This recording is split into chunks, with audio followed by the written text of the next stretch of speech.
ഖുർആൻ പറയുകയാ, സമാധാനമുള്ള സന്തോഷമുള്ള ഒരു ജീവിതം വേണോ? നമ്മുടെ വീട് എങ്ങനെയാകണമെന്നറിയുമോ? നമ്മുടെ വീട് എങ്ങനെയാകണമെന്നറിയുമോ? അള്ളാന്റെ ഖുർആൻ പറയുകയാ, അള്ളാന്റെ ഖുർആൻ 5 കാര്യങ്ങൾ പറയുകയാണ്. ഈ 5 കാര്യങ്ങൾ അനുസരിച്ച് ഏതെങ്കിലും ഒരു ഭാര്യയും ഭർത്താവും ജീവിച്ച അവരുടെ ദുനിയാവും ആഖിറവും രക്ഷപ്പെടുമെന്ന് ആദരവായ പ്രവാചകൻ നബി മുഹമ്മദ് മുസ്തഫ സല്ലല്ലാഹു അലൈഹി വസല്ലം ഒരു 5 കാര്യം ഞാൻ പറഞ്ഞു തരാം. ഈ പറയുന്ന 5 കാര്യം അനുസരിച്ചിട്ട് നീയും നിന്റെ ഭാര്യയും ജീവിച്ച ഇവിടെയും ഒരുമിച്ച് സ്വർഗത്തിലും ഒരുമിച്ച്. അള്ളാഹു അങ്ങനെ ആക്കി തരുമാറാകട്ടെ. അള്ളാഹു അങ്ങനെ ആക്കി തരുമാറാകട്ടെ. അള്ളാഹു അങ്ങനെ ആക്കി തരുമാറാകട്ടെ. വിശദീകരിക്കുന്നില്ല. ഇനി ആകെ ഉള്ളത് 1 മണിക്കൂറാണ്. 1 മണിക്കൂറുണ്ട്. പോകുന്നിടം വരെ പോകട്ടെ. നിങ്ങൾക്ക് ബോറടിക്കുമ്പോൾ പറയണം കേട്ടാ. നിർത്തണമെന്ന് തോന്നുമ്പോൾ നിങ്ങൾ പറഞ്ഞേക്കണം ഇൻഷാ അല്ലാഹ്. കാരണം എന്ന് പറഞ്ഞാൽ ഇനിയിപ്പോൾ നാളെ രാവിലെ പാലക്കാട് പോകാനുള്ളതാണ്. ഞാൻ ഇന്ന് രാവിലെ വീട്ടിൽ നിന്ന് ഇറങ്ങിയതാണ്. ഒറ്റയ്ക്ക് വണ്ടി ഓടിച്ചാൽ പള്ളിയിൽ പോയാൽ ഇനിയിപ്പോൾ തിരിച്ച് ഇവിടുന്ന് ഒറ്റയ്ക്ക് തന്നെ പോകണം തിരുവനന്തപുരം വരെ. നാളെ രാവിലെ പാലക്കാടും പോകണം. അപ്പോൾ അതുകൊണ്ട് പെട്ടെന്ന് നിർത്തും ഇൻഷാ അല്ലാഹ്. അള്ളാഹു പഠിക്കാൻ ഭാഗ്യം തരുമാറാകട്ടെ. അപ്പോൾ നമ്മുടെ കുടുംബം എന്താപ്പാ അതിൻ്റെ പുറത്ത് കുറെ ചെറുപ്പക്കാരെ നിൽക്കുന്ന മക്കളെ ഓടണ്ടടാ കല്യാണക്കാരിയാ പറയണത്. വാ കേട്ട് കയറിയിരുന്നോ ഇൻഷാ അല്ലാഹ്. അള്ളാഹു നമ്മുടെ മക്കളെയൊക്കെ സാലിഹ്യങ്ങളാക്കി തരുമാറാകട്ടെ. 1 ഖുർആൻ പറയാ കേട്ടോ. ഭാര്യയും ഭർത്താവ് നാളെ സ്വർണത്തിന്റെ ചാരുകസേരയിൽ ഇങ്ങനെ ഇരുന്ന് സുഖിക്കും. സ്വർഗത്തിലെ ഹൂറുല്യങ്ങളായ പെണ്ണുങ്ങൾ ചുറ്റുഭാഗത്ത് നിൽക്കും. ഈ സ്വർഗവാസികൾ മുഴുവനും ചോദിക്കും, ആ പെണ്ണും ഭർത്താവ് ആരാപ്പാ പ്രശ്നം, ഇവരെങ്ങനെ ഒരുമിച്ച് ഇവിടെ? മലക്കുകൾ പോലും സലാം പറയുന്നു, എല്ലാവരും ബഹുമാനിക്കുന്നു. അങ്ങനെ നിനക്ക് അവിടെ എത്തണമെങ്കിൽ അള്ളാഹുവിന്റെ ഖുർആൻ പറയുകയാണ്, 1ാമത്തെ കാര്യം വമിൻ ആയാതിഹി അന്ന ഖലഖ ലക്കും മിൻ അൻഫുസികും അസ്വാജാ ലിതസ്കുനൂ ഇലൈഹാ. അള്ളാഹുവിന്റെ വിശുദ്ധമായ ഖുർആൻ പറയുകയാ, എന്റെയും നിങ്ങളുടെയും കുടുംബ ജീവിതത്തിൽ വേണ്ട 1ാമത്തെ കാര്യം എന്തെന്നറിയുമോ? വമിൻ ആയാതിഹി അൻ ഖലഖ ലക്കും മിൻ അൻഫുസികും അസ്വാജാ ലിതസ്കുനൂ ഇലൈഹാ. എന്റെ പ്രിയപ്പെട്ട വാപ്പാ, നിനക്ക് ആത്മാർത്ഥമായിട്ട് നിന്റെ ഭാര്യയൊന്ന് സ്നേഹിക്കാൻ കഴിയുമോ? എന്റെ പ്രിയപ്പെട്ട പെങ്ങളെ, ആത്മാർത്ഥമായിട്ട് നിനക്ക് നിന്റെ ഭർത്താവിനെ ഒന്ന് സ്വീകരിക്കാൻ കഴിയുമോ? ഒന്ന് സ്നേഹിക്കാൻ കഴിയുമോ?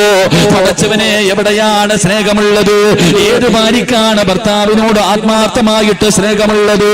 ഏത് ഭർത്താവിനാണ് ഭാര്യയോട് ആത്മാർത്ഥമായിട്ട് സ്നേഹമുള്ളത്?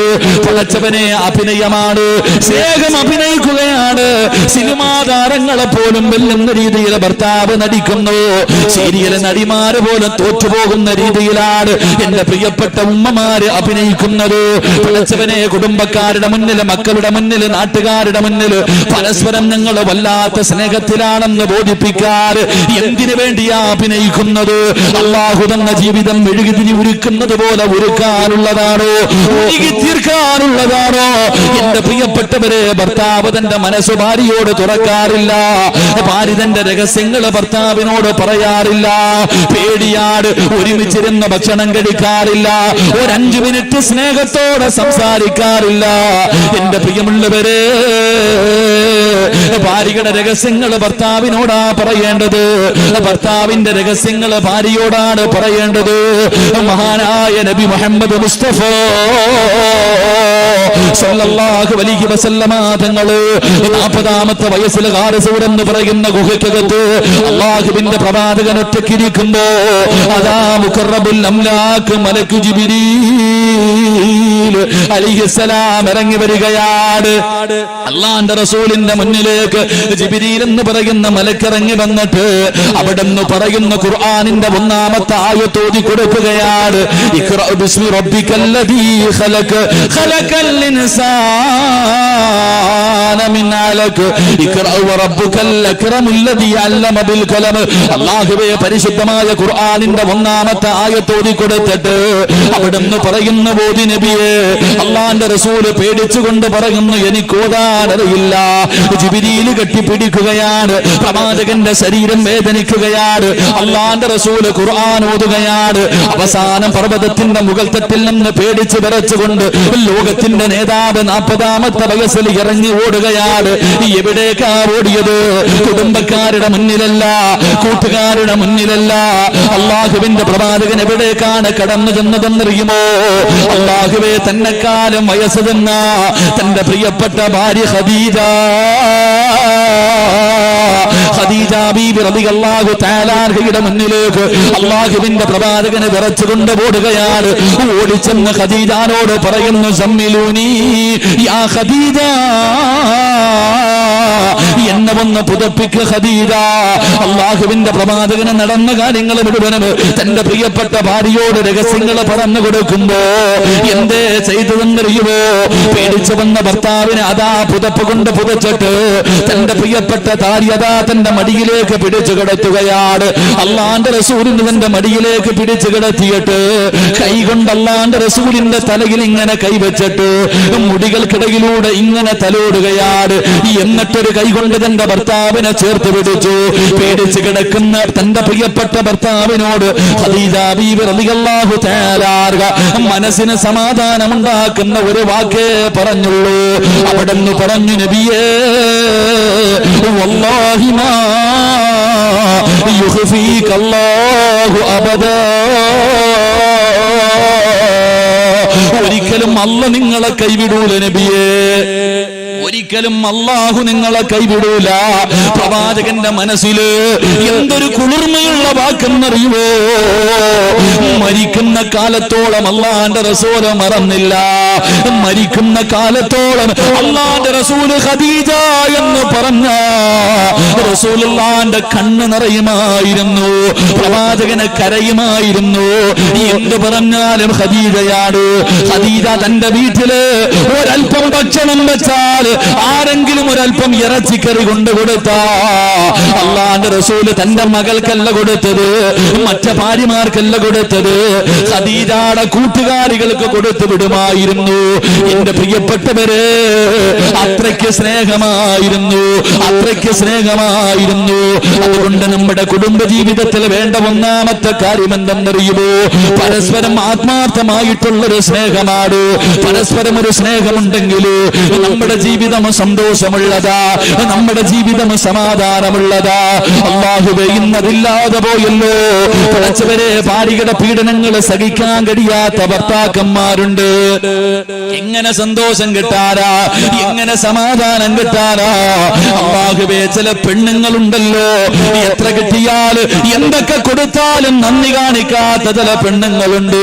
അല്ലാഹുവേ, ഭർത്താവിന്റെ മുഖത്ത് നോക്കിയിട്ട് രാവിലെ മുതൽ വൈകുന്നേരം വരെ കിടന്ന് കഷ്ടപ്പെട്ടിട്ട് തളർന്ന ശരീരവുമായി വീട്ടിലേക്ക് കയറി ചെല്ലുന്ന ഭർത്താവിനോട് മക്കളെ കുറിച്ച്, മാതാപിതാക്കളെ കുറിച്ച്, കൂടപ്പിറപ്പുകളെ കുറിച്ച്, ഭക്ഷണം വെക്കുന്നതിനെ കുറിച്ച്, ജോലി ചെയ്യുന്നതിനെ കുറിച്ച് നിനക്ക് നിന്റെ മഹത്വം അറിയാതെട്ടാ, നിനക്ക് നിന്റെ ജീവിതത്തിന്റെ വില അറിയാതെട്ടാ, നിന്റെ പവിത്രത എന്താണെന്ന് നിനക്കറിയാത്തത് കൊണ്ടാണ് നീ പല പരാതികളും പറയുന്നത്.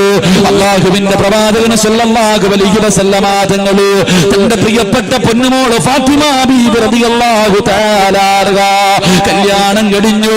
ഒരു ദിവസം അല്ലാഹുവിന്റെ റസൂൽ തന്റെ പൊന്നുമോളെ കാണാൻ പോവുകയാ. ഫാത്തിമ ബീബി റളിയല്ലാഹു തആല വീടിന്റെ അകത്തേക്ക് കടന്നു ചെല്ലുമ്പോ ഫാത്തിമ ബീബി റളിയല്ലാഹു തആല അതാ ഗോതമ്പ് പൊടിച്ചുകൊണ്ടിരിക്കുകയാണ്. തന്റെ പൊന്നാര മകളെ ഗോതമ്പ് പൊടിച്ചുകൊണ്ടിരിക്കുകയാണ്. അള്ളാന്റെ റസൂല് വീട്ടിലേക്ക് കടന്നു ചെന്നിട്ട് അവിടെന്ന് ചോദിക്കുന്നു, ഫാത്തിമ സുഖമാണോ പൊന്നുമോള്? അള്ളാന്റെ റസൂല് തന്റെ പൊന്നുമകളോട് ചോദിക്കുമ്പോ ഫാത്തിമ ബീബി റളിയല്ലാഹു തആല പൊട്ടിക്കരഞ്ഞുകൊണ്ട് രണ്ട് കൈയും എടുത്ത് കാണിക്കുകയാണ്. കരഞ്ഞുകൊണ്ട് പറയുന്നു, വാപ്പാ ജോലി ചെയ്തിട്ട് എന്റെ കൈ പൊട്ടികെട്ട് രക്തം വരുന്നു വാപ്പാ. പൊന്നാര മകള് രണ്ട് കൈയുമെടുത്ത് കാണിക്കുകയാണ്. അടുക്കളയിൽ കിടന്ന് ജോലി ചെയ്തിട്ട് എന്റെ കൈ പൊട്ടിപ്പോയി വാപ്പാ. തന്റെ പൊന്നാര മകള് പരാതി പറഞ്ഞപ്പോ ഉമ്മയില്ലാതെ വളർത്തിയ പൊന്നുമോള് അള്ളാന്റെ റസൂല് പറഞ്ഞു കൊടുത്ത മറുപടി എന്തെന്നറിയുമോ?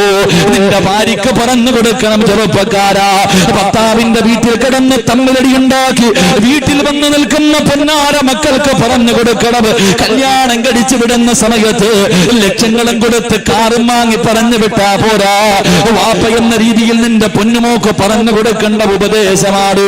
അല്ലാഹുവിന്റെ പ്രവാചകൻ സല്ലല്ലാഹു അലൈഹി വസല്ലമ തങ്ങള് തന്റെ പൊന്നാര മകൾ അടുത്തേക്ക് വിളിക്കുകയാണ്.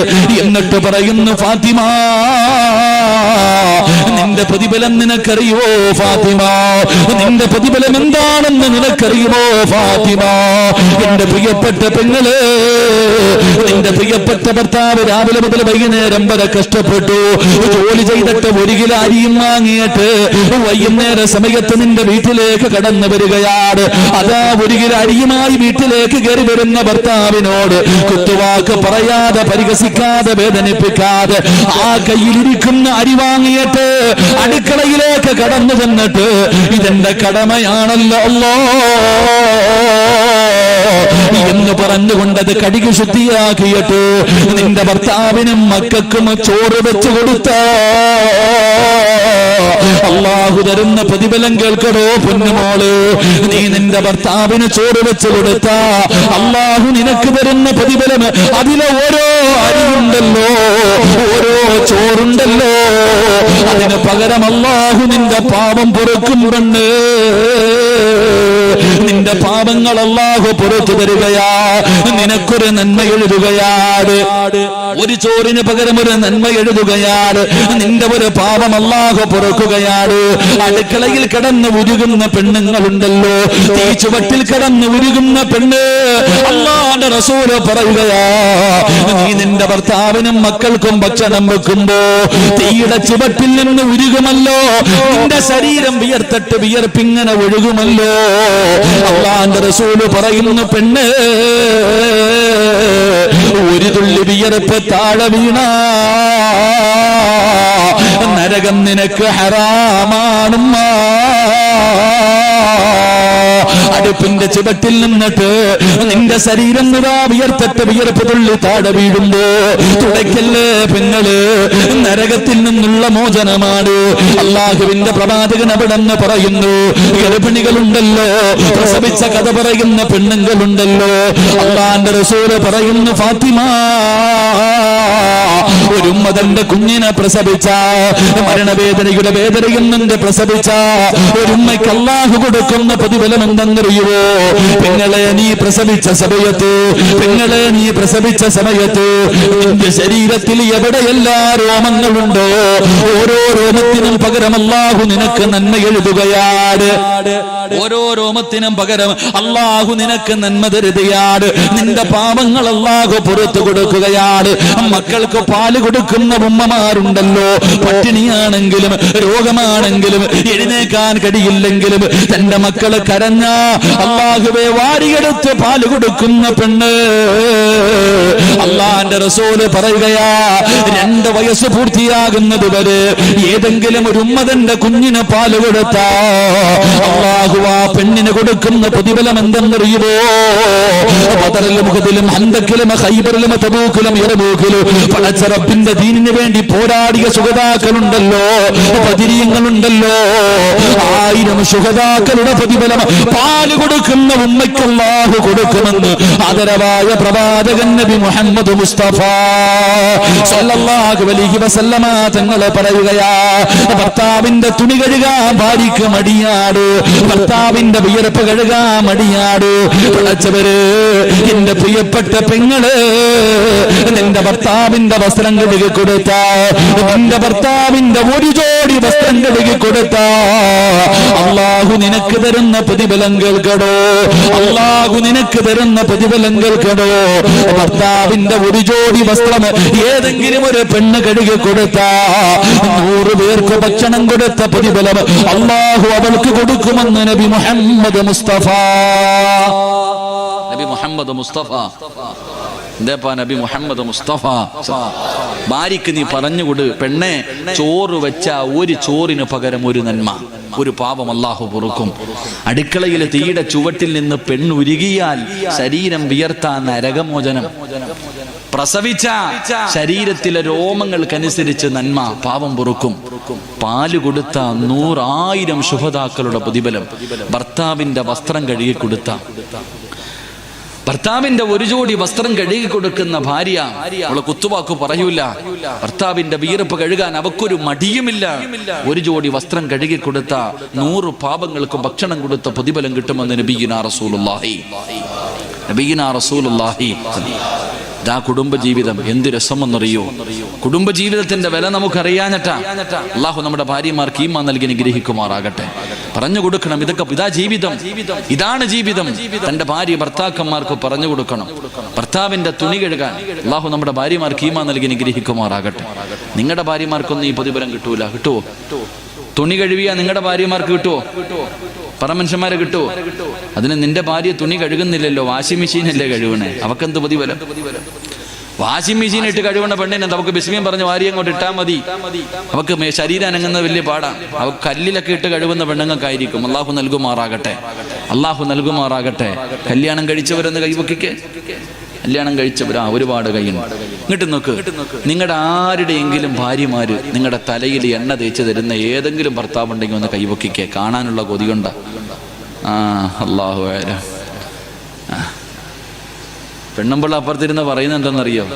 ഇനി ആ കിളവന്റെ തലയെ തേച്ചു കൊടുക്കാത്തതിന്റെ കുഴപ്പം കൂടെ ഉള്ളൂ, ഒന്നും കൂടെ കെട്ടാൻ നടക്കുക. അങ്ങാരി എണ്ണയല്ലേ ഞാൻ തേക്കണേ? എണ്ണ തേക്കണം, എണ്ണ തേക്കണം. ഈ സ്ഥലപ്പേരെന്താന്നാ പറഞ്ഞേ? കായംകുളം. അടികൊള്ളുന്നവൻ ചെണ്ട, പറ, അടികൊള്ളുന്നവൻ ചെണ്ട, പണം വാങ്ങുന്ന ആരാ? മാരാര്. നെഞ്ചു പൊട്ടിയിട്ട് വഴുതു പറയുന്ന ഉസ്താദിന് പച്ചവെള്ളം പോലും ഇല്ല, കേൾക്കാൻ വന്നവർക്ക് ചുക്ക് കാപ്പി. കൂടി ശരി. അല്ലാഹു ഹൗദുൽ കൗസർ നൽകി അനുഗ്രഹിക്കുമാറാകട്ടെ. എന്റെ പ്രിയപ്പെട്ട സഹോദരങ്ങൾ, എങ്ങോട്ട് നോക്ക്. ഭർത്താവിന്റെ തലയിൽ ഭാര്യ എണ്ണ തേച്ചു കൊടുക്കണം. ഭർത്താവിന്റെ തലയിൽ എണ്ണ തേച്ചു കൊടുക്കുന്ന ഭാര്യയ്ക്ക് അല്ലാഹു കൊടുക്കുന്ന പ്രതിഫലം എന്തെന്നറിയോ? ഇവള് വിചാരിച്ചിരിക്കണത് കല്യാണം കഴിഞ്ഞ് 3 മാസം മാത്രം തേച്ചാൽ മതി എന്നല്ല.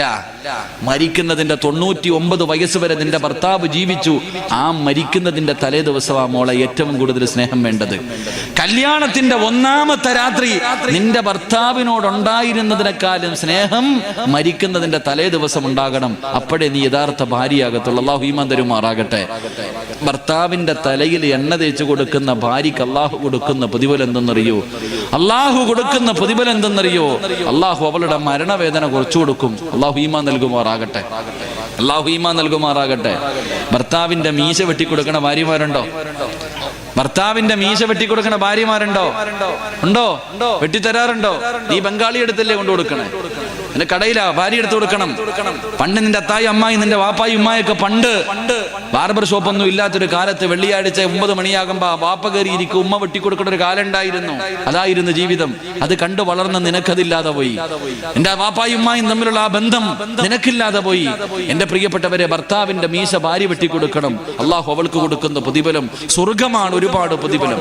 ഈ പെണ്ണുങ്ങൾക്ക് അറിയാഞ്ഞിട്ടാ എന്ത് ചെയ്താലും കുറ്റവും കുറവും പറയുന്ന ഭാര്യ.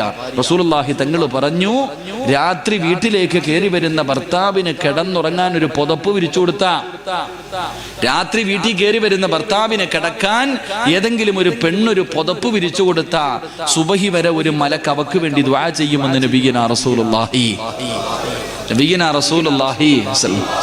അല്ലാഹു ഈമാൻ നൽകി അനുഗ്രഹിക്കുമാറാകട്ടെ. ഇതാ ജീവിതം, ഇതാ ജീവിതം. കുടുംബ ജീവിതത്തിനേക്കാളും സന്തോഷമുള്ള ഒന്നുമില്ല. അത് മനസ്സിലാക്കുമ്പോൾ അത് സന്തോഷവും സമാധാനവും, ഇല്ലെങ്കിൽ വല്ലാത്ത ത്യാഗമായി മാറും. അല്ലാഹു ഈമാൻ നൽകി അനുഗ്രഹിക്കുമാറാകട്ടെ. എൻ്റെ പ്രിയപ്പെട്ട സഹോദരങ്ങൾ, അതുകൊണ്ട് പരസ്പരം ഒന്ന് സ്നേഹിക്ക്, പരസ്പരം ഒന്ന് മനസ്സിലാക്ക്. ഇന്നിപ്പോ ചില ചെറുപ്പക്കാരുണ്ട്, പഠിച്ചവനെ ഭാര്യയെ തല്ലുന്ന ചെറുപ്പക്കാരുണ്ട്. അത് വലിയ ആണത്തോന്നാ വിചാരിക്കണേ. എടാ, കെട്ടിയ പെണ്ണിനെ തല്ലുന്ന ചെറുപ്പക്കാരുണ്ട്. വൈകുന്നേരം കാണുമ്പോ പറയാ, അളിയാ ഇന്നലെ കൊടുത്തളിയാ, പെടലി നടുവൊരെണ്ണം കൊടുത്തളിയാ. കൂട്ടുകാരനോട് പറയുക, അവൻ പറയുന്നത് നീ തല്ല ചെയ്ത് ഞാൻ ചവിട്ടുമായിരുന്നളിയാ തറയിട്ട്. അതാ നാണം ഉണ്ടാവണോടാ. കെട്ടിയ പെണ്ണിനെ കൊണ്ടുവന്നിട്ട് തല്ല നിനക്ക് എങ്ങനെ കഴിയുന്നടാ? രാവിലെ മുതൽ വൈകുന്നേരം വരെ രാവിലെ 5 മണിക്ക് എഴുന്നേക്ക് ഈ പാവം. അല്ലാഹുവേ പടച്ചവനെ, രാത്രി 10 നിന്നെ നോക്കണം, നിന്റെ മക്കളെ നോക്കണം, നിന്റെ ഉമ്മാനെയും വാപ്പാനെയും നോക്കണം, നിന്റെ കൂടപ്പുറപ്പിനെ നോക്കണം. പടച്ചവനെ, നീ ഇവിടെ ചോറ് കഴിച്ചോന്നെങ്കിലും ചോദിക്കോ? ഒരു അടിമയ്ക്ക് കൊടുക്കുന്ന വിലയെങ്കിലും ഭാര്യയ്ക്ക് കൊടുക്കാത്ത ഭർത്താക്കന്മാരുണ്ട്. രാവിലെ മുതൽ വൈകുന്നേരം വരെ കിടന്ന് കഷ്ടപ്പെട്ടാലും തല്ലുക. എങ്ങനെ കഴിയുന്ന ചെറുപ്പക്കാരാ? എടാ, നിങ്ങൾക്കൊക്കെ കുടുംബജീവിതം, ഈ കല്യാണം എന്ന് പറയുന്ന ഒരു സമ്പ്രദായം ഉണ്ടല്ലോ, നിക്കാഹ്. ഈ നിക്കാഹ് പറയുമ്പോ ഈ പെണ്ണിന്റെ വാപ്പ നിന്റെ കൈ പിടിച്ചിട്ട് പറഞ്ഞു തരുന്ന ഒരു അറബി വാക്കുണ്ട്. അതിന്റെ അർത്ഥം നിനക്ക് അറിയുമായിരുന്നെങ്കിൽ നീ നിന്റെ ഭാര്യയെ തല്ലൂല. അതുപോലും അറിയില്ലല്ലോ. പെണ്ണ് കെട്ടാനിരിക്കുന്ന മക്കള് പഠിച്ചോ. എടാ, കയ്യിൽ ഇങ്ങനെ പിടിച്ചിട്ട് പറയും,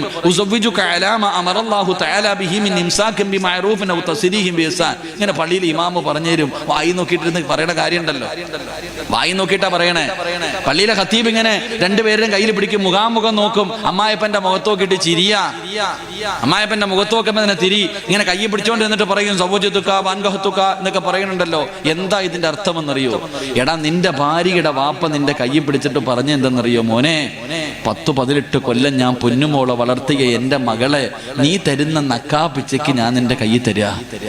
എടാ, ഞാൻ പൊന്നുപോലെ നോക്കിക്കിടന്ന് കൊണ്ട് നടന്ന എന്റെ മോളെ നീ തരുന്ന നക്കാപ്പിച്ച 1 പവനോ 2 പവനോ സ്വർണത്തിന് പകരം എന്റെ പൊന്നുമോളെ ഞാൻ നിന്റെ കൈ വെച്ച് തരികയാ. ഇവള് എല്ലാം തികഞ്ഞുകളൊന്നുമല്ല, ഇവള് പാവവാടാ, അവക്ക് അറിവില്ലാത്തവളാ. എന്തെങ്കിലും തെറ്റ് ചെയ്താ എന്റെ മോനങ്ങ് ക്ഷമിക്കണേ. എന്റെ മോൾ എന്തെങ്കിലും തെറ്റ് ചെയ്താ നീ ക്ഷമിക്കണേ, നീ തല്ലല്ലേ, തിരുത്തി കൊടുക്കും പാവാ. എന്റെ മോൾക്ക് എന്തെങ്കിലും അബദ്ധം പറ്റിയ അറിവില്ലാത്തവളാ, നീ അവക്ക് തിരുത്തി കൊടുക്ക്. എന്റെ മോളെ നീ തല്ലല്ലേ. നിനക്ക് എന്തെങ്കിലും എന്റെ മോളെ വേണ്ടാന്ന് തോന്നിയാ കെട്ടിത്തൂക്കാനോ സ്റ്റൗ പൊട്ടിക്കാനോ ഒന്നും നിക്കല്ലേടാ. എന്റെ കരളിനെ എന്റെ കയ്യിലേക്ക് തന്നെ തിരിച്ചു തരണേന്നാ ആ പെണ്ണിന്റെ വാപ്പ നിന്റെ കയ്യിൽ പിടിച്ചു പറഞ്ഞത്. അതറിയുമായിരുന്നെങ്കിൽ നീ അവളെ തല്ലൂല. അള്ളാഹു നമുക്ക് ഈമാൻ നൽകി അനുഗ്രഹിക്കുമാറാകട്ടെ. അങ്ങനെ പിറഞ്ഞു മേടിച്ചിട്ട് വന്ന ഭാര്യ നീ ഇന്ന് അടിമയെ പോലെ ഇട്ട് തല്ലുന്നത് ചില ഭർത്താക്കന്മാരുണ്ട്. അള്ളാഹു നമ്മുടെ സഹോദരങ്ങൾക്ക് അള്ളാഹു ഈമാൻ നൽകി അനുഗ്രഹിക്കുമാറാകട്ടെ. എന്റെ പ്രിയപ്പെട്ട സഹോദരങ്ങൾ, അത് സ്നേഹിക്ക്, പരസ്പരം മനസ്സിലാക്ക്. ഇന്ന് പിന്നെ എന്തിനും തലാക്കാണല്ലോ, എന്ത് പറഞ്ഞാലും തലാക്ക്, പഴക്കും ബഹളവും. ഈ കരുനാഗപ്പള്ളി ഭാഗത്ത് ഞാനൊരു സ്ഥലത്ത് വഴുതിന് വന്നിട്ട് തിരിച്ചു പോകുമ്പോൾ 2 ചെറുപ്പക്കാര് ബൈക്കിൽ വന്നു. ഞാൻ വിചാരിച്ചു തല്ലാൻ വന്നതാണ്. അങ്ങനാണല്ലോ. ഇപ്പൊ ഒന്നും പറയാൻ പറ്റത്തില്ല, പറഞ്ഞു കഴിഞ്ഞാൽ ഉണ്ടതിനുണ്ട് വരും. അതാവസ്ഥ അല്ലേ, ഒന്നും പറയാൻ പറ്റത്തില്ല. ശരി, അള്ളാഹു നമുക്ക് ഹിദായത്ത് നൽകി അനുഗ്രഹിക്കുമാറാകട്ടെ. എൻ്റെ പ്രിയപ്പെട്ട സഹോദരങ്ങൾ, അപ്പം 2 ചെറുപ്പക്കാര് ബൈക്കിൽ വന്നു. അപ്പൊ ഞാൻ, എന്താ മോനെ ഉസ്താദെ, സംശയം ചോദിക്കാൻ വന്നതാ. ഞാൻ ചോദിച്ചു, എന്തുവാ മോനെ ഉസ്താദെ, കല്യാണം കഴിഞ്ഞിട്ട് 23 ദിവസമായി. ഞാനും എൻ്റെ ഭാര്യയും തമ്മിൽ വഴക്കൂടി. ഇവനാണെങ്കിൽ ഒരു മോതിരം പണയം വെക്കാൻ ചോദിച്ചു. ആ പാവം കൊടുത്തില്ല. അതിനെ കുറ്റം പറയാൻ പറ്റത്തില്ലല്ലോ. ഒരു മോതിരം കണ്ട സ്വർണം പണയം വെക്കാൻ ചോദിച്ചു. ആ പാവപ്പെട്ടവള് കൊടുത്തില്ല. 1 പറഞ്ഞു 2 പറഞ്ഞു, വഴക്കായി. കല്യാണം കഴിഞ്ഞിട്ട് 23 ദിവസം. അവസാനം വഴക്ക് പറഞ്ഞിട്ട് ഇയാളൊക്കെ ദേഷ്യം വന്നപ്പോൾ 3 തലാക്കും എന്ന് പറഞ്ഞു. തൻ്റെ ഭാര്യയെ 3 തലാക്കും പറഞ്ഞു. ഇനി എന്ത് ചെയ്യണമെന്നറിയില്ല. അപ്പൊ എൻ്റെ അടുത്ത് വന്നിട്ട് പറയാ, ഉസ്താദ് ദേഷ്യം വന്നപ്പോൾ പറഞ്ഞതാ, എനിക്ക് അവളെ തന്നെ വേണം ഉസ്താദ്, എന്തെങ്കിലും വഴിയുണ്ടോ? ഞാൻ ചോദിച്ചു, നീ തലാക്ക് പറഞ്ഞോ? ഉറപ്പായിട്ടും പറഞ്ഞു ഉസ്താദ്. ഉറപ്പായിട്ടും പറഞ്ഞു. അപ്പൊ ഞാൻ പറഞ്ഞു, ഇനി ഇസ്ലാമിന്റെ നിയമം ആ പെണ്ണിനെ മറ്റൊരുത്തം വിവാഹം കഴിക്കണം, എന്നാലേ നിനക്ക് കെട്ടാൻ പറ്റൂ. അപ്പൊ ഇവൻ ചെയ്ത പണി എന്തെന്നറിയോ? ഇവന്റെ പുറകെ നിൽക്കുന്ന ഒരു കൂട്ടുകാരനെ കാണിച്ചിട്ട് പറയാ, ഉസ്താദെ, ഇവൻ എൻ്റെ ഭാര്യയെ കെട്ടാൻ തയ്യാറാണ്. ഞാനിങ്ങനെ നോക്കി, പൊട്ടന് ലോട്ടറി അടിച്ച പോലെ ഒരുത്തൻ പുറകെ നിൽക്കുക വല്ലവന്റെ പെണ്ണുമ്പിള്ളയെ കെട്ടാൻ. വല്ലൊരുത്തന്റെ ഭാര്യയെ കെട്ടാൻ വേണ്ടി ഒരുത്തൻ ഇങ്ങനെ പുറകെ നിൽക്കുക, നാണം കൊടിങ്ങിട്ട് പുതുമണവാട്ടി നിൽക്കണ പോലെ. ഞാൻ പറഞ്ഞു, എടാ, കെട്ടിയാ മാത്രം പോരാ, ശരീരത്തൊന്നും തൊടാൻ പറ്റൂല. അവൻ കെട്ടും, ഞാൻ തിരിച്ചും കെട്ടും. ഞാൻ പറഞ്ഞു, നീ എന്നാ വണ്ടി എടുത്തിട്ട് പൊക്കോളാൻ പറഞ്ഞു. ജീവിക്കണ്ട, ഇതാ അവസ്ഥ. ഇപ്പം കെട്ടിയോ ജീവിച്ചോ, അള്ളാഹു ആയാലും. അള്ളാഹു ഈമാൻ നൽകുമാറാകട്ടെ. ഇപ്പൊ ഇനിയിപ്പോ എന്തായാലും ഒരു സമാധാനമുണ്ട്. ഇനിയിപ്പം ഒറ്റയടിക്ക് 3 പറയാൻ പറ്റത്തില്ല. പറഞ്ഞാൽ പിന്നെ അകത്ത് പോയി കിടന്ന് തിന്നേണ്ട വരും. തിന്നേണ്ട അവസ്ഥയാ. ഇപ്പൊ തലാഖും ഇല്ലാതായി, പെണ്ണുങ്ങൾക്ക് ഇപ്പൊ സുഖമായി, കുഴപ്പമില്ല, നടക്ക്. അള്ളാഹു നമുക്കൊക്കെ നല്ലത്. ഭർത്താവിന്റെ പീഡനം സഹിച്ചാൽ കിട്ടുന്ന ഭാര്യയുടെ പീഡനം സഹിക്കുന്ന ഭർത്താവ്, ഉസ്താദെ വയ്യസ്താദെ, മക്കളായി പോയില്ലേ, ക്ഷമിക്കലും സഹിക്കുക. മക്കൾക്ക് വേണ്ടിയാ. എടാ, വീട്ടിൽ പോകുന്നില്ലേ? 10 മണിയായി. ഞാൻ പോണില്ല. 10 മണിയായി. കറങ്ങുന്നവനോട് ചോദിക്കുക, പോണില്ലേ? പടച്ചോനെ, അവന് പോകാൻ തന്നെ വയ്യ. കാരണം മൂദേവിയുടെ മോന്ത കാണണമെന്ന് പറഞ്ഞാൽ നിൽക്കണം ഓരോന്ന്. ഭർത്താക്കന്മാരോട് പറയുന്നു, ഭാര്യയുടെ പീഡനം സഹിക്കുന്ന ഭർത്താവിന് അള്ളാഹു അയ്യൂബ് നബി അലിഹിസ്സലാമിന്റെ പ്രതിഫലം തരുമെന്ന് നബി മുഹമ്മദ് മുസ്തഫ. ഈ അടുത്തൊരു പെണ്ണ് ഫേസ്ബുക്കിലുണ്ടായിരുന്നു. ഉസ്താദന്മാര് മുഴുവനും ഭാര്യമാരുടെ കടമകളെ കുറിച്ചേ പറയത്തുള്ളൂ, ഭർത്താക്കന്മാരെ കുറിച്ചൊന്നും പറയണില്ല. ഒരു പെണ്ണിന്റെ പരാതിയായിരുന്നു. ഭാര്യയ്ക്ക് എപ്പോഴും ഭർത്താവിന്റെ പൊരുത്തം വേണം, ഭാര്യയ്ക്ക് ഭർത്താവിന്റെ പൊരുത്തം വേണം, ഭർത്താവിന് ഭാര്യയുടെ പൊരുത്തം വേണമെന്നൊന്നുമില്ല. അതൊരു പെണ്ണ് പറയണേട്ടു. എന്റെ പ്രിയപ്പെട്ട സഹോദരിമാരെ, നിന്റെ ഭർത്താവിന്റെ കള്ളുകുടിയും പെണ്ണുപിടിയും സഹിച്ചും ക്ഷമിച്ചും നടക്കുന്ന നിനക്കും പ്രതിഫലമുണ്ട്. നിനക്ക് പ്രതിഫലം ആസിയ ബീവി റളിയല്ലാഹു തആല അൻഹയ്ക്ക് അല്ലാഹു കൊടുത്ത പ്രതിഫലമാണെന്ന് നബിയിനാ റസൂലുള്ളാഹി സ്വല്ലല്ലാഹു അലൈഹി വസല്ലം. അപ്പൊ അതുകൊണ്ട് നല്ല ഒരു ജീവിതം വേണോ, സമാധാനമുള്ള ജീവിതം വേണോ, നിന്റെ വീട് സ്വർഗമാകണോ, ഒന്ന് അഭിനയം നിർത്തുക, മനസ്സറിഞ്ഞിട്ട് സ്നേഹിക്ക്. അള്ളാഹു നിനക്ക് നല്ല ജീവിതം തരുമെന്ന് നബി മുഹമ്മദ് മുസ്തഫ സല്ലല്ലാഹു അലൈഹി വസല്ലം. അള്ളാഹു ഈമാൻ നൽകി ഗ്രഹിക്കുമാറാകട്ടെ.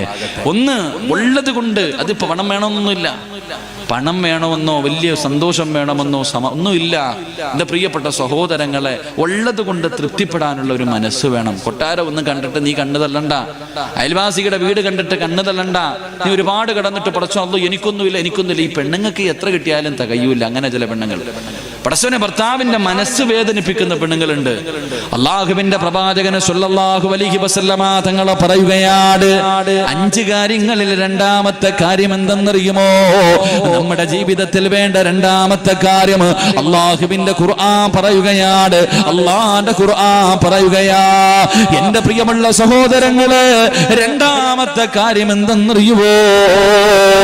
അള്ളാഹുവിനെ ഭയന്ന് ജീവിക്കുന്ന ഭാര്യയും ഭർത്താവ്, അള്ളാഹുവിനെ പേടിച്ച് ജീവിക്കുന്ന ഭാര്യയും ഭർത്താവ് നാളെ സ്വർഗത്തിലും ഒരുമിച്ചായിരിക്കുമെന്ന് നബി മുഹമ്മദ് മുസ്തഫ സല്ലല്ലാഹു അലൈഹി വസല്ലമ തങ്ങൾ പറയുമ്പോ, അള്ളാനെ പേടിയുള്ള ഭർത്താവ്, അള്ളാനെ പേടിയുള്ള ഭാര്യ. ഏത് ഭർത്താവിനാണ് അള്ളാനെ പേടിയുള്ളത്? ഏത് ഭർത്താവിനാണ് അള്ളാനെ പേടിയുള്ളത്? ഏത് പെണ്ണിനാണ് അള്ളാനെ പേടിയുള്ളത്? പടച്ചവനെ പേടിയുണ്ടായിരുന്നെങ്കിൽ ഇങ്ങനെ നടക്കില്ലായിരുന്നല്ലോ, ഇങ്ങനെ ജീവിക്കില്ലായിരുന്നല്ലോ. എന്റെ പ്രിയമുള്ളവരെ, ഭാര്യക്കും ഭർത്താവിനും പടച്ചറപ്പിനെ പേടിയില്ല. അള്ളാനെ പേടിയില്ലാത്ത ജീവിതമുണ്ടല്ലോ, അള്ളാനെ പേടിയില്ലാത്ത കുടുംബമുണ്ടല്ലോ. ആ കുടുംബത്തിൽ ഒരിക്കലും സമാധാനമില്ല, ഒരിക്കലും സന്തോഷമില്ല. എന്റെ പ്രിയമുള്ളവരെ, പടച്ചറപ്പിനെ പേടിച്ച് ജീവിക്കുന്ന പെണ്ണുണ്ടല്ലോ. അല്ലാഹുവേ, എന്റെ പ്രിയപ്പെട്ട പെങ്ങള്, പടച്ചറപ്പിനെ പേടിച്ച് ജീവിക്കു പൊന്നുമോള്, നല്ലപോലെ വസ്ത്രം ധരിക്കു പൊന്നുമോള്. അല്ലാഹുവേ, പടച്ചവനെ, ഈ വഅദിന്റെ സദസ്സിൽ വന്നിട്ട് പോലും ശരീരം മറക്കാത്ത പെണ്ണുങ്ങളുണ്ടല്ലോ, തലമറക്കാത്ത പെണ്ണുങ്ങളുണ്ടല്ലോ. എന്റെ പ്രിയപ്പെട്ട പെങ്ങള്, നീ അല്ലാഹുവിനോട് സ്വർഗം ചോദിക്കുമല്ലോ. എപ്പോ ദുആ ചെയ്താലും നീ ചോദിക്കും, പടച്ചവനെ സ്വന്തരട്. ഏത് സ്വർഗമെന്നറിയുമോ? തലമറയ്ക്കാൻ മടിക്കുന്ന പെണ്ണ്, അത് പറയുന്ന പ്രവാചകരെ കുറ്റപ്പെടുത്തുന്ന കാലമോ? എങ്കിൽ എന്റെ പ്രിയപ്പെട്ട പൊന്നുമോള്, അല്ലാഹുവിന്റെ പ്രവാചകന്റെ പ്രിയപ്പെട്ട പൊന്നുമോള് ഫാത്തിമ ബീവി റളിയല്ലാഹു തആല അൻഹ, പടച്ചവനെ വിവാഹം കഴിഞ്ഞു. അതാ ഫാത്തിമ ബീവി റളിയല്ലാഹു തആല അൻഹ വഫാത്താകുന്നതിന്റെ തലേ ദിവസം തന്റെ പ്രിയപ്പെട്ട ഭർത്താവിന്റെ മടിയിൽ കിടക്കുകയാണ്. മരിക്കുന്നതിന്റെ തലേ ദിവസം ഫാത്തിമ ബീവി റളിയല്ലാഹു തആല അൻഹ തന്റെ ഭർത്താവിന്റെ കയ്യിൽ പിടിച്ചിട്ട് പറയുന്നു, അലിയേ, ഞാൻ മരിച്ച പകലെന്നെ കൊണ്ടുപോയി കബറടക്കല്ലേ അലിയേ, രാത്രിയിലെ കബറടക്കാവൂ, പകലെന്നെ കബറടക്കാൻ പാടില്ല. ഫാത്തിമ ബീവി റളിയല്ലാഹു തആല അൻഹയോട് അലിയാര് തങ്ങൾ ചോദിച്ചു, എന്തേ ഫാത്തിമ പകല് കബറടക്കരുതെന്ന് പറയാനുള്ള കാരണം എന്താ? അവിടെ നിന്ന് പറയുന്നു, അലിയേ, എന്റെ ശരീരം നിങ്ങളല്ലാതെ ഒരു മനുഷ്യനും കണ്ടിട്ടില്ല. എന്നെ അതാ പകലാണ് കബറടക്കുന്നതെങ്കിൽ എന്റെ മയ്യത്ത് പൊതിയുന്നത്, എന്റെ മയ്യത്ത് ചുമക്കുന്നത്, എന്റെ മയ്യത്ത് കബറിൽ ഇറക്കി വെക്കുന്നത് അന്യപുരുഷന്മാരാകുമല്ലോ അലിയേ. അവരെന്റെ ശരീരത്തിന്റെ വടിവ കാണുമല്ലോ. 3 കഷ്ടം വെള്ള തുണിയിൽ പൊതിഞ്ഞിട്ട് ജനാസ കൊണ്ടുപോകുന്ന സമയത്ത് പോലും ഒരു മനുഷ്യനെന്റെ ശരീരത്തിന്റെ വടിവ കാണാൻ പാടില്ല. അതുകൊണ്ട് രാത്രിയെ എന്നെ കബറടക്കാവൂ എന്ന് തന്റെ പ്രിയപ്പെട്ട ഭർത്താവിനോട് അള്ളാഹുവിന്റെ പ്രവാചകന്റെ പൊന്നുമോള് പറഞ്ഞു കൊടുക്കുമ്പോ എന്റെ പ്രിയപ്പെട്ട പെങ്ങള് ആ ഫാത്തിമയുടെ പുറകിൽ നിന്നാണ് സ്വർഗത്തിൽ പോകേണ്ടത്. ആ ഫാത്തിമയുടെ പുറകിൽ നിന്നാണ് സ്വർഗത്തിൽ പോകാൻ നീ ആഗ്രഹിക്കുന്നത്. അല്ലാഹുവേ, ശരീരം മറയ്ക്കാൻ പേടിയാ, അല്ലാഹുവിനെ ഭയമില്ലാതെ അഹങ്കാരത്തോടു കൂടി നടക്കുന്ന പെണ്ണുങ്ങളുണ്ടല്ലോ. എന്റെ പ്രിയപ്പെട്ട ചെറുപ്പക്കാരാ, മോനെ അഹങ്കാരം മാറ്റടാ, 5 നേരം നിസ്കരിക്കടാ, അല്ലാഹുവിനെ ഭയന്നുകൊണ്ട് ജീവിക്കൂ, എങ്കിലേ നിനക്ക് സ്വർഗത്തിൽ ഒരുമിക്കാൻ കഴിയൂ എന്ന് ഖുർആൻ പറയുമ്പോ പഠിച്ചവരെ, ഇന്ന് പെണ്ണുങ്ങളൊക്കെ TV കണ്ടിട്ട് സീരിയൽ കണ്ടിട്ട് മക്കളെ അതുപോലെ ആക്കണമെന്ന് ആഗ്രഹിക്കുന്ന കാലമോ. എന്റെ പ്രിയപ്പെട്ടവര്, ഹറാമുകളെ വാരി തിന്നുന്ന കാലമാണല്ലോ. അല്ലാഹുവിന്റെ പ്രവാചകൻ സ്വല്ലല്ലാഹു അലൈഹി വസല്ലമ തങ്ങളെ പറയുകയാണ്, 2 കാര്യങ്ങൾ ഏത് വീട്ടിലുണ്ടോ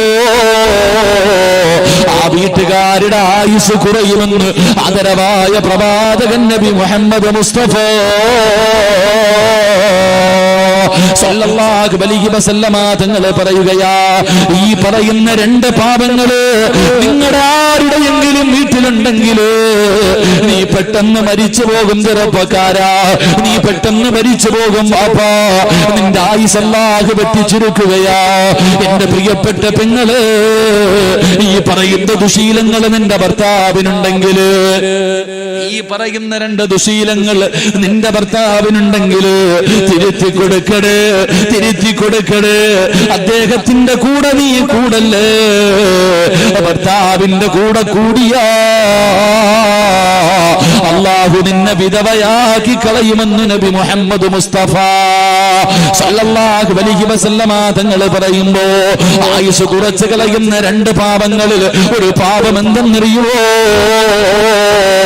ഹറാമായ പണം ആരുടെ വീട്ടിലുണ്ടോ, ഹറാമായ സമ്പത്ത് ആരുടെ വീട്ടിലുണ്ടോ, അല്ലാഹു നിന്റെ ആയുസ് വെട്ടിച്ചുരുക്കുമെന്ന് ആദരവായ പ്രവാചകൻ നബി മുഹമ്മദ് മുസ്തഫ സല്ലല്ലാഹു അലൈഹി വസല്ലമ തങ്ങൾ പറയുകയാ, നീ പലിശ കച്ചവടം നടത്തിയത്, ലോട്ടറി എടുത്തിട്ട് വാങ്ങിക്കൂട്ടിയത്, കള്ളത്തരം കാണിച്ച് സമ്പാദിച്ചത് ഹറാം നിനക്ക് വാഴൂലടാ, നിനക്ക് തിന്നാ യോഗമില്ല, നിനക്ക് സുഖിക്കാ യോഗമില്ല. അല്ലാഹു നിന്റെ ആയുസ് ചുരുക്കി കളയുമെന്ന് പ്രവാചകം പഠിപ്പിക്കുമ്പോ എന്റെ പ്രിയപ്പെട്ട പെങ്ങള്, പടച്ചവനെ, ഭർത്താവിനെ ഹറാമിലേക്ക് തള്ളിവിടുന്ന പെണ്ണുങ്ങളുണ്ട്. എവിടെന്നാണെങ്കിലും പണം മതി, എങ്ങനെ സമ്പാദിച്ചതാണെങ്കിലും കുഴപ്പമില്ല. പൊന്നുമോള് വിധവയായി പോകും, പൊന്നുമോള് നിന്റെ മക്കളെ തീമായി പോകും, പൊന്നുമോള് അല്ലാഹു തന്നതുകൊണ്ട് തെറ്റിപ്പെടൂ. അത് പട്ടിണിയാകട്ടെ, അത് സന്തോഷമാകട്ടെ, പടച്ചുറപ്പ് തന്നതുകൊണ്ട് തൃപ്തിപ്പെടാൻ കഴിയണം പെങ്ങള്. ഹറാമ് തിന്നല്ലേ, മക്കളെ ഹറാമ് തീറ്റിക്കല്ലേ, പട്ടിണി കിടക്ക് പൊന്നുമോള്, പച്ചവെള്ളം കുടിച്ചിട്ട് കിടക്ക് പൊന്നുമോള്, എങ്കിലും നീ ഹറാമ് തിന്നല്ലോ, ഹറാമുകൾക്ക് കൂട്ടു നിൽക്കല്ലോ. എന്റെ പ്രിയപ്പെട്ടവര്, മഹാനായ നബി മുഹമ്മദ് മുസ്തഫ സല്ലല്ലാഹു അലൈഹി വസല്ലമ തങ്ങൾ പറയുകയാ, ഹറാമിനോട്, ഹറാമായ സമ്പത്ത് ഏത് വീട്ടിലുണ്ടോ ആ മനുഷ്യന്റെ ആയുസ് അല്ലാഹു ചുരുക്കുമെന്ന് നബി മുഹമ്മദ് മുസ്തഫ സല്ലല്ലാഹു അലൈഹി വസല്ലമ തങ്ങൾ പറയുമ്പോ, സന്തോഷത്തിന്, പരസ്പരം സ്നേഹത്തിന് പണം വേണമെന്നില്ല, വീട് വേണമെന്നില്ല, കൊട്ടാരം വേണമെന്നില്ല, കഴിക്കാൻ ഭക്ഷണം വേണമെന്നില്ല. പടച്ചവനെ, മഹ്ദിയായ ഫാത്തിമ ബീബി റളിയല്ലാഹു തആല അൻഹ, അല്ലാഹുവിന്റെ പ്രവാചകന്റെ പ്രിയപ്പെട്ട ഫാത്തിമ ബീബി റളിയല്ലാഹു തആല അൻഹ മരിക്കുന്ന സമയത്ത് തന്റെ പ്രിയപ്പെട്ട ഭർത്താവിന്റെ മടിത്തട്ടിൽ കിടന്നിട്ട് കയ്യിൽ പിടിച്ചിട്ട് പറയുന്ന, അലിയേ, ഞാൻ എന്തെങ്കിലും പറഞ്ഞു പോയിട്ടുണ്ടെങ്കിൽ, ഞാൻ മനസ്സ് വേദനിപ്പിച്ചിട്ടുണ്ടെങ്കിൽ എനിക്കൊന്ന് പൊരുത്തപ്പെട്ട് തരണേ അലിയേ. ഭർത്താവിന്റെ കയ്യിൽ പിടിച്ചിട്ട് മരിക്കുന്നതിന്റെ തലേ ദിവസം ഭാര്യ കരഞ്ഞുകൊണ്ട് പറയുകയാണ്, അലിയാര് തങ്ങൾ പറഞ്ഞു, ഫാത്തിമ നീ എന്നോട് യാത്ര പറയല്ലേ, നീ എന്നോട് പൊരുത്തം ചോദിക്കല്ലേ, എന്നെ വിട്ടിട്ട് പോകല്ലേ ഫാത്തിമ. ഫാത്തിമ ബീവിയെ കെട്ടിപ്പിടിച്ചിട്ട് അലിയാര് തങ്ങളിരുന്ന് കരയുകയാ. എന്തൊരു സ്നേഹമെന്നറിയുമോ, നീ ഇല്ലാത്ത ഒരു ദിവസം എനിക്ക് ചിന്തിക്കാൻ കഴിയുന്നില്ല ഫാത്തിമ. അവർക്ക് പണമില്ലായിരുന്നു, കഴിക്കാൻ ഭക്ഷണമില്ലായിരുന്നു, കിടക്കാൻ നല്ല ഒരു വീടില്ലായിരുന്നു, സഞ്ചരിക്കാൻ വാഹനമില്ലായിരുന്നു, പക്ഷേ സ്നേഹമുണ്ടായിരുന്നു, തെറ്റിപ്പെടാനുള്ള മനസ്സുണ്ടായിരുന്നു. എന്റെ പ്രിയപ്പെട്ട പെങ്ങള്, വാപ്പയും ഉമ്മയും എപ്പോഴും പറയാറുണ്ട്, പട്ടിണി കിടന്നിട്ടുണ്ട് ഉസ്താദ്. ഞാൻ എന്റെ ജീവിതത്തിൽ ഒരുപാട് പട്ടിണി കിടന്നിട്ടുണ്ട്. വാപ്പ നിനക്ക് പട്ടിണി എന്താണെന്നറിയോ? ഞാനും നിങ്ങളും ജീവിതത്തിൽ ഒരിക്കൽ പോലും പട്ടിണി എന്താണെന്നറിഞ്ഞിട്ടില്ല. വെറുതെ പറയുന്നവരാ. പട്ടിണി എന്തെന്നറിയുമോ? മഹാനായ നബി മുഹമ്മദ് മുസ്തഫ സല്ലല്ലാഹു അലൈഹി വസല്ലമ തങ്ങള്, അല്ലാഹുവിന്റെ പ്രവാചകൻ തന്റെ പൊന്നുമോളുടെ വീടിന്റെ മുന്നിലൂടെ നടന്നു പോവുകയാ. അല്ലാഹുവിന്റെ പ്രവാചകൻ ഫാത്തിമ ബീവി റളിയല്ലാഹു തആല അൻഹയുടെ വീടിന്റെ മുന്നിലൂടെ നടന്നു പോകുമ്പോ വീടിനകത്ത് കിടന്ന് മക്കള് കരയുകയാ. ഹസൻ ഹുസൈൻ റളിയല്ലാഹു തആല അൻഹു രണ്ടുപേരും വീടിനകത്ത് കിടന്ന് കരയുകയാണ്. അല്ലാഹുവിന്റെ പ്രവാചകൻ അവിടുന്ന് വിളിച്ചു പറഞ്ഞു, ഫാത്തിമ മക്കൾക്ക് പാല് കൊടുക്കുമോളെ. അള്ളാന്റെ റസൂല് വിളിച്ചു പറയുകയാണ്, മക്കൾക്ക് പാല് കൊടുക്കാൻ വിളിച്ചു പറയുകയാ. പ്രവാചകന് പള്ളിക്കകത്ത് കയറി നമസ്കരിക്കാൻ തുടങ്ങി. മക്കള് രണ്ടുപേരും കിടന്ന് കരച്ചലാട്. സലാം വീട്ടിയിട്ട് വിളിച്ചു പറഞ്ഞു, മോളെ ഫാത്തിമ പാല് കൊടുക്കുമോളെ. പ്രവാചകൻ നമസ്കാരം കഴിഞ്ഞിട്ട് പ്രസംഗിക്കുകയാണ്. അപ്പോഴും വീടിനകത്ത് നിന്ന് കരച്ചൽ കേൾക്കുകയാണ്. റസൂലുള്ള പിന്നെയും വിളിച്ചു പറഞ്ഞു, പാല് കൊടുക്കു ഫാത്തിമ. 3 പ്രാവശ്യം വിളിച്ചു പറഞ്ഞിട്ട് കരച്ചൊലു തീരുന്നില്ല. റസൂലുള്ളാഹിന് വല്ലാത്ത ദേഷ്യം വന്നു. പ്രവാചകൻ എഴുന്നേൽക്കുകയാണ്. ഫാത്തിമയുടെ വീടിനകത്തേക്ക് കടന്നു ചെന്നിട്ട് അവിടെന്ന് ചോദിച്ചു, ഫാത്തിമ കരുണയില്ലേ ഫാത്തിമ, സ്നേഹമില്ലേ ഫാത്തിമ? 2 പൊന്നാര മക്കള്, പിഞ്ചുമക്കള് വിശന്ന് തളർന്നു കിടക്കുന്നു, നിനക്കൊന്ന് പാല് കൊടുക്കാൻ കഴിയുന്നില്ലേ? പ്രവാചകൻ തന്റെ പൊന്നുമോളെ വഴക്ക് പറയുമ്പോ ഫാത്തിമ ഇരുന്ന് കരയുകയാണ്. മുഖം പൊത്തി പിടിച്ചിരുന്ന് കരയുകയാണ്. അല്ലാഹുവിന്റെ റസൂല് തന്റെ പൊന്നാര മകളെ തേങ്ങി തേങ്ങി കരയുന്നത് കണ്ടപ്പോ അവിടെന്ന് സഹിക്കാൻ കഴിഞ്ഞില്ല. അടുത്ത് ചെന്നിട്ട് തന്റെ കരളിന്റെ കഷ്ടമായ പൊന്നുമകളോട് അല്ലാഹുവിന്റെ റസൂല് ചോദിച്ചു, ഫാത്തിമ എന്തിനാ മോളെ കരയുന്നത്? എന്തിനാ മോളെ കരയുന്നത്? ഈ മക്കൾക്ക് നീ എന്തേ പാല് കൊടുക്കാത്തത്? അല്ലാഹുവിന്റെ പ്രവാചകൻ അവിടെ നിന്ന് ചോദിക്കുമ്പോ കരഞ്ഞുകൊണ്ട് പറയുന്നു, വാപ്പാ ഭക്ഷണം കടിച്ചിട്ട് ദിവസങ്ങളായി വാപ്പോ, ഭക്ഷണം കടിച്ചിട്ട് ആഴ്ചകളായി, കാരക്കയും പച്ചവെള്ളവും കുടിച്ചിട്ട് കിടക്കുകയാണ്. എല്ലാം തീർന്നു പോയി വാപ്പോ. എന്റെ മക്കൾ രണ്ടുപേരും വിശന്ന് കരഞ്ഞപ്പോ പാല് കൊടുക്കുന്നതിന് വേണ്ടി ഞാൻ എന്റെ മാറിടമെടുത്ത് എന്റെ മക്കളുടെ വായിലേക്ക് വെച്ചു കൊടുത്തപ്പോ അവര് പാല് ചുരത്തിയപ്പോ പാല് വറ്റിയിട്ട് എന്റെ മാറിടത്തിലൂടെ രക്തം വരുന്നു വാപ്പാ. പട്ടിണി കിടന്നിട്ട് ഒരു പെണ്ണിന്റെ പാല് പറ്റിയിട്ട് രക്തം ഇങ്ങനെ പൊലിക്കുകയാണ്. റസൂലുള്ളാഹിന്റെ കണ്ണ് നിറഞ്ഞു പോയി. വാപ്പയാണല്ലോ. പ്രവാചകൻ നിന്ന് കരയുകയാണ്. അല്ലാഹുവിന്റെ റസൂലിന് എന്ത് പറയണമെന്നറിയുന്നില്ല, എന്ത് പറയണമെന്നറിയുന്നില്ല. 2 പിഞ്ചുമക്കള് തളർന്നു കിടക്കുന്നു. തന്റെ പ്രിയപ്പെട്ട പൊന്നുമോള് മാറിടത്തിലൂടെ രക്തമൊലിപ്പിച്ചു കൊണ്ടിരിക്കുകയാണ്. അല്ലാഹുവിന്റെ റസൂല് വീടിന്റെ വെളിയിൽ ഇറങ്ങുകയാ. വാപ്പാ പട്ടിണി എന്ന് പറഞ്ഞാലതാ നിന്റെ ജീവിതത്തിൽ ഇങ്ങനെ ഒരു പട്ടിണി കിടന്നിട്ടുണ്ടോ? അല്ലാഹുവിന്റെ പ്രവാചകൻ വീട് വിട്ടിറങ്ങുകയാണ്. അതാ പടുത്തു കിടക്കുന്ന മലരാരണ്യത്തിലൂടെ റസൂലുള്ള തലതാറ്റി പിടിച്ചിട്ട് നടക്കുകയാ. കിലോമീറ്ററുകളോളം നടക്കുകയാണ്. അവസാനം ഒരു യഹൂദിയുടെ ഈന്തപ്പന തോട്ടത്തിലേക്ക് കടന്നു ചെന്നു. അവിടെ നിന്ന് ചോദിച്ചു, മനുഷ്യ എനിക്കെന്തെങ്കിലും ഒരു ജോലി തരുവോ, എനിക്കെന്തെങ്കിലും ഒരു ജോലി തരുവോ? ആ മനുഷ്യൻ അറിയില്ല ഇത് അല്ലാഹുവിന്റെ റസൂലാണെന്ന്. അവിടെന്ന് പറഞ്ഞു, എന്റെ ഈന്തപ്പന മരങ്ങളെ വെള്ളം കോരി നനച്ചാ ഒരു തൊട്ടി വെള്ളത്തിന് പകരം 3 കാരക്ക ഞാൻ കോരി തരാ. അല്ലാഹുവിന്റെ റസൂലിന് സമാധാനമായി, അവിടുന്ന് സന്തോഷമായി. അതാ കയറെടുത്തുകൊണ്ട് വെള്ളം കോരാ പോവുകയാണ്. തൊട്ടിയും കയറും എടുത്തുകൊണ്ട് കിണറ്റിന്റെ ചുവട്ടിൽ ചെന്നിട്ട് അല്ലാഹുവിന്റെ പ്രവാചകനെ വെള്ളം കോരുകയാണ്. ഏത് നബിയെന്നറിയുമോ? ഈ പ്രപഞ്ചം തന്നെ സൃഷ്ടിക്കാൻ കാരണക്കാരനായ അഷ്റഫുൽ ഖൽഖ് നബി മുഹമ്മദ് മുസ്തഫ സല്ലല്ലാഹു അലൈഹി വസല്ലമ തങ്ങളെ വെള്ളം കോരുകയാണ്. മരത്തിന്റെ ചുവട്ടിൽ കൊണ്ടുപോയി ഒഴിക്കുകയാ, മരത്തിന്റെ ചുവട്ടിൽ കൊണ്ടൊഴിക്കുകയാണ്. 3 തൊട്ടി വെള്ളം കോരി. 4ാമത് വെള്ളം കോരുന്നതിന് വേണ്ടി തൊട്ടിയെടുത്ത് കിണറ്റിലേക്ക് ഇടുമ്പോ